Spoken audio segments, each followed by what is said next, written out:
શ્રી ગણેશાય નમઃ.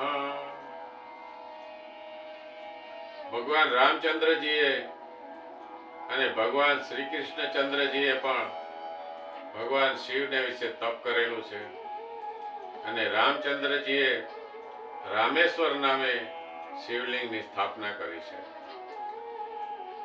ભગવાન શ્રી કૃષ્ણચંદ્રએ કૈલાસમાં જઈ અને ઉપમન્યુ બ્રાહ્મણની પાસે જઈ અને શિવજીના તપ કરવા માટેની જે રીત છે એ જાણી લીધી.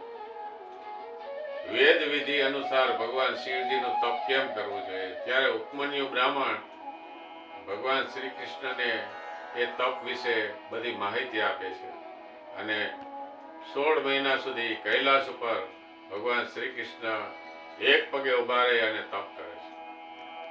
ત્યારે ભગવાન શિવજી પ્રસન્ન થાય છે.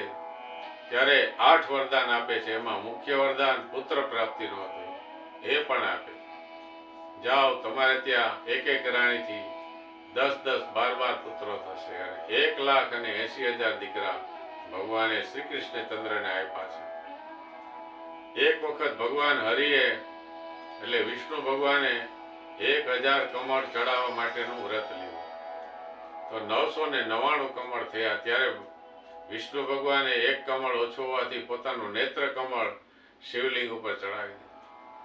ત્યારે ભગવાન લિંગમાંથી પ્રગટ થયા છે અને વિષ્ણુ ભગવાનને વરદાન માંગવાનું. ત્યારે વિષ્ણુ ભગવાન સુદર્શન ચક્ર માંગે છે. ત્યારે શિવજીએ સુદર્શન ચક્ર વિષ્ણુ ભગવાનને પ્રદાન કરે છે. તો આ રીતે શ્રી કૃષ્ણ ભગવાન પણ ભગવાન શિવજીના ભક્ત હતા અને એણે સોમનાથ મહાદેવનો જીર્ણોદ્ધાર પણ કરાવેલો. ભગવાન રામચંદ્રજી જ્યારે વનમાં છે અને રાવણ સીતાને ઉપાડી ગયો છે, ત્યારે રામેશ્વરની સ્થાપના કરવા માટે ઋષિઓને પૂછે છે કે આને માટે પંડિત કોણ મારી જોઈએ. ત્યારે ઋષિઓ કહે તમે રાવણને તેડાવો અને રાવણ જ્યારે તમને આશીર્વાદ આપવાનું કહે ત્યારે આશીર્વાદ તમે સામેથી એમ માગજો કે મારો આપણા યુદ્ધમાં વિજય થાય. રામચંદ્રજી આ વાત માન્ય રાખે છે અને દૂતને મોકલે છે. રાવણ સીતાજીને લઈને આવે છે. વેદ વિધિ અનુસાર રામ સીતાને હારે બેસાડી અને રાવણ વિધિ કરાવે છે. શિવજીની પ્રતિષ્ઠા થઈ જાય છે. ત્યારે ભગવાન રામચંદ્રજી રાવણને દક્ષિણા માગવાનું કહે છે. ત્યારે